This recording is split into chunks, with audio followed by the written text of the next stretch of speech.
Honestly, it takes a team. I mean, we always talk about that at Celebree, and I think for us, we just knew that we could do something really special in our community. And when we started looking for childcare options, we said, I just can't imagine not being with our kids for this amount of time. And when my wife was already saying, well, do I want to take a step back from work and do this? And I was like, well, how do we have the best of both? Yeah. And that's when we really started looking into this pathway. And so for me, it was the perfect fit, so we could combine our family, the community focus, and the entrepreneurial venture that we were looking for. And eventually have your kids with you in the business. Yeah. Welcome to Enrich Your Empire with Richie Huffman, the ultimate podcast for entrepreneurship, impactful wealth building, and effective team leadership. It's time to enrich your business and create a lasting legacy. Let's get to work.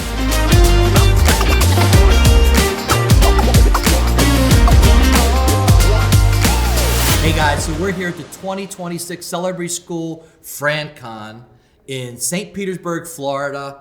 Amazing weather. Yeah, it's been a great time. Amazing people, amazing event. So I'm here with Ryan Snitzer. He's, our conversation is going to be about building a legacy from a young father. Like, how old are you? I just turned 30 last week. Wow. 2 boys, married, 2 boys. How old are your little ones? Yeah, so we've got almost 3, and my wife hates me saying it, but almost 1-year-old. Why does she hate you saying that? She just doesn't want him to grow up. It's like such a fun age. So. Aw, well, that's an opportunity to have another one, right? Yeah, well, we gotta get some of these schools open, and then we have somewhere to put them, and yeah, we're excited about having a growing family, and especially in this business. Yeah, I'd love that. And so that brings me to, because you said let's get these schools open first. So, what is it like to have a young? First of all, being such a young couple with young children, and also being so entrepreneur. I think when I first opened my school, I was 26 years old, very young, going into business, but I wasn't married yet and not have children. So I'm totally inspired by you and Krysta on your drive. Most people are just trying to survive as a couple and being good parents, but you said, we got that, and you guys got that. You're an amazing couple. I've been in your presence together. I've been with you and your boys. Like you two together are special. Thank you. I appreciate that. Honestly, it takes a team. I mean, we always talk about that at Celebree, and I think for us, we just knew that we could do something really special in our community. And when we started looking for childcare options, we said, I just can't imagine not being with our kids for this amount of time. And when my wife was already saying, well, do I want to take a step back from work and do this? And I was like, well, how do we have the best of both? Yeah. And that's when we really started looking into this pathway. And so for me, it was the perfect fit, so we could combine our family, the community focus, and the entrepreneurial venture that we were looking for. And eventually have your kids with you in the business. Yeah.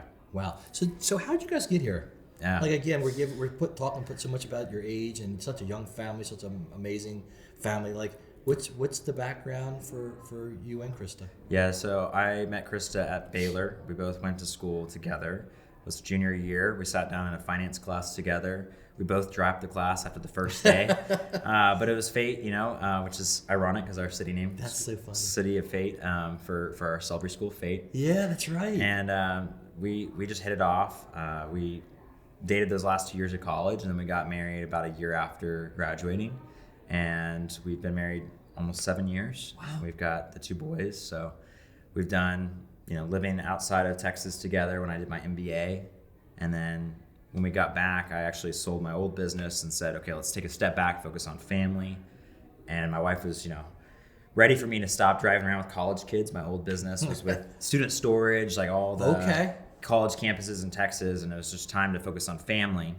And then about a year back in doing that, was having a great time, and we just knew we wanted to do something else entrepreneurial. And so that's when we started looking. Was that a hard sell for Krysta, or was that? I think balancing with the looking for childcare, it made sense at the time. So it was a very strategic moment of, we saw a problem in our community. There's long wait lists. There's a need for high quality education, and it made sense for our family. And when we started looking and obviously met the Celebree team, it was just such a natural fit. Yeah. And so for us, it was a much easier sell than, I would have imagined for sure. So how do you both juggle that? Being a dad, I know I'm struggling with being a dad right now at my age. How do you guys, there's a lot of demands on you right now. Definitely makes choices difficult. Like there's a really exciting gala we got invited to this weekend. Would love to go. It's right in line with our mission. And, I was traveling last week and this week. And so unfortunately our kids are here at the conference, which made it a lot easier to travel from not being away from them. Obviously the flight was fun, but that's why you bring the grandparents. Yeah. Right. But we just make difficult choices and we make sure we're aligned on those choices. And I think that makes it easier when you're really busy and you want to do everything and you have to learn to say no. That's been one of my hardest, learnings for sure in young adulthood. Saying no. Saying no is really challenging for me. Where does that come from? Because not everybody takes that path. I think I just have always been a driver, just trying to make an impact on people, make an impact in my community. And for me, I look at it as just a lost opportunity. So that's where it's, the fear of missing out, as you'd call it sometimes. I love being with friends, family, but I also just love meeting new people. And so sometimes you have to make those tough choices, right? If I go to that gala on Saturday night, I won't have the opportunity to put my kids to bed. And so I think that's one of those things that, as a young entrepreneur, you got to balance it. Were you raised so that way? Did you see that?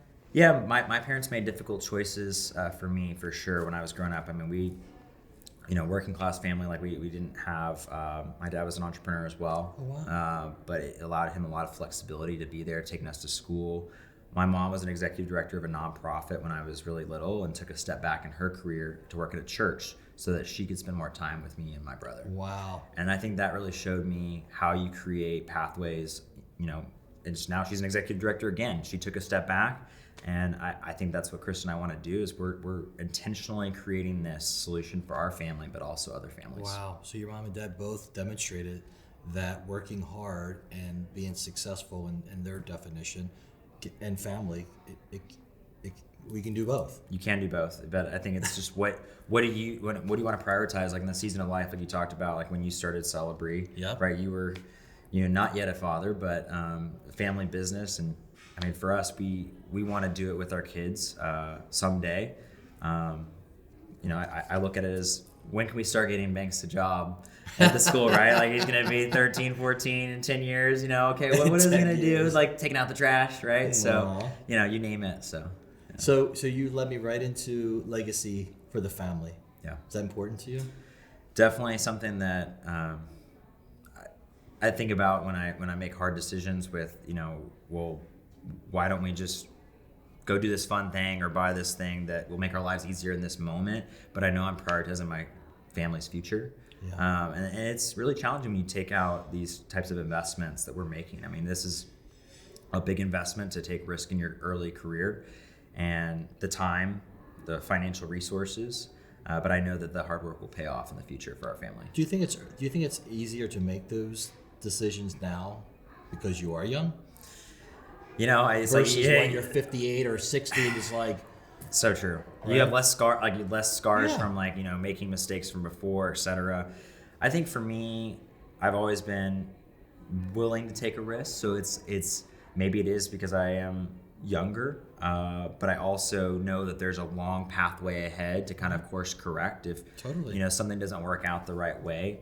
But I also know that we have the right people around us. We have business partners and people that are going to support us from family. Yeah, exactly. And it's just, I know that making this decision to pursue this venture, we didn't take it lightly. You probably remember how many questions I asked.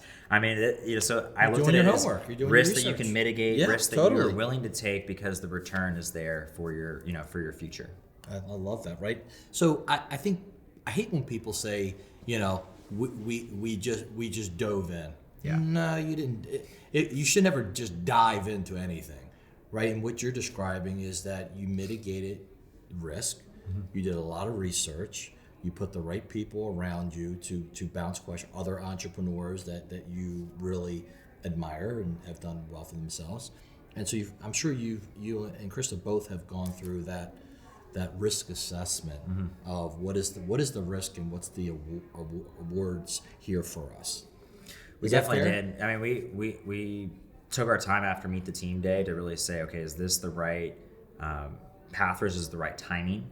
Because even if you love something, the timing has to line up. Right? Is it now, or am I just looking for something different? And so for us, I actually was on paternity leave with my first son when we were in that process. So I mean, I spent 3-4 months just feeling out, is this the right process for me? How do I put the right team together? How are we going to put this together for our future while I'm still working and my wife is eventually going to be doing this school? So for us, we definitely had to weigh the pros and cons, but it was an easy decision in the end. We knew we were making the right decision. What's so young family, up and coming, young children, like what's winning look like for you now? For me, I think it's that, I hate to say balance because I don't think work-life balance really exists. For me, it's, just being there for my kids in the most important moments. Yeah. But also giving everything we have to this school venture. I mean, I think for us, like seeing people like you said, we're at this conference and seeing other successful entrepreneurs and what they've created for their teachers, for their families. I mean, that's exactly what we want to create.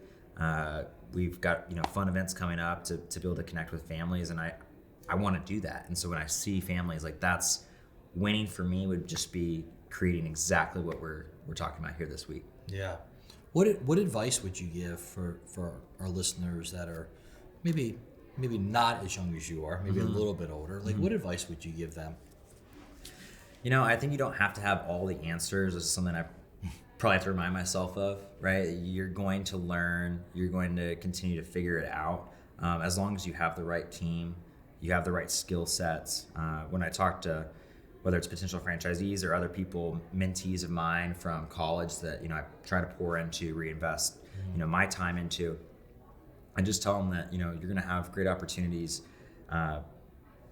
You can't solve for everything on day one, but you can make the right decision, right? And I think just lining up for us, how do we make these decisions going forward with our school? It hasn't been a straight path. I mean, there's been obstacles where we've had to, make tough decisions. Do we take this school? Do we, take this lease? Do we walk away, right? Having really hard decisions. You just got to take it one day at a time. Yeah, I love that. And that's not the way we've been conditioned, though, right? No. We've been conditioned have a vision. I think that's all important. But I think you're spot on. It's like you made the comment of take each day at a time and you can't predict or prepare for tomorrow because tomorrow hasn't come yet, and you can't even prepare for that because you can't address it until you've been faced with it. Right. Yeah. So I love that answer because it's like I don't like you think Yeah, you think you want to know even. Right. And you might not. And you really don't. And sometimes I can't teach. And what's the old saying? The teacher will appear when the student's ready. Yeah. It's like you're not ready. So whatever I say today or try to pour into you'll hear me, but you really don't understand it and really can't do anything about it until you're actually in that moment. Fully agree. Right? And I think that's the hard part for some people that goes back to your point of you don't have to have all the answers. Yeah, and in some ways I look at it as just a timing thing of you'll be ready, like when you're ready, like you said, Yes. Things will work out a lot better. I mean, for us, our school, we would have loved to have been open, late last year, early this year. But in some ways, I think that we weren't ready. The timing wasn't ready for us. God had a plan in our timing. Our son, our youngest, was born last summer, and it would have been really, really challenging to just go straight into the school opening. And he had with a newborn. I'm we needed the care, but it would have been challenging. Like he had a heart condition, and for him, 2 months in, he had procedure. Praise God, he's doing really well now. But I just think about we are able to just have our full testimony just completely changed in that season, to where now when we meet families who are going through similar things, we can be there for them. Wow. Right? But we can also show up for our school fully committed now, whereas last season, if we had opened last year, it would have been a lot more challenging. Something would have suffered. Yeah, your family or your business, Yes. or both. God, oh man. Yeah, He knows what he's doing, doesn't he? he does. He's got a plan. Yeah. God, what are you doing here to me? I'm allowing for you to focus on your little one that needs your time and your attention right now. 100%. Wow. Well, buddy, again, as a 31-year-old sitting here in the position that you're in with a beautiful family and your career with Celebree, and actually not only have you committed to your first school, which is under construction, you also are looking forward to your second school. So I can't wait to see what the future looks like for the Snitzer family. I'm super proud of both of you, and just you're an inspiration to all of us. So thank you. The feeling's mutual. I mean, I want to create a legacy for our family, just like what you guys are doing. Yeah. And I'm excited to grow alongside Celebree, and just want to be part of that strong brand in the community, but just to be there for our families is exactly what we're looking to do. Well, you're a big part of it, so thank you, brother. Thanks. All right, guys, thank you so much for listening to Enrich Your Empire. Don't forget to follow me on Instagram and LinkedIn at Richie Huffman Celebree. We've got more great episodes lined up for you, so check back with us soon. Until then, stay inspired, stay driven, and keep building your empire.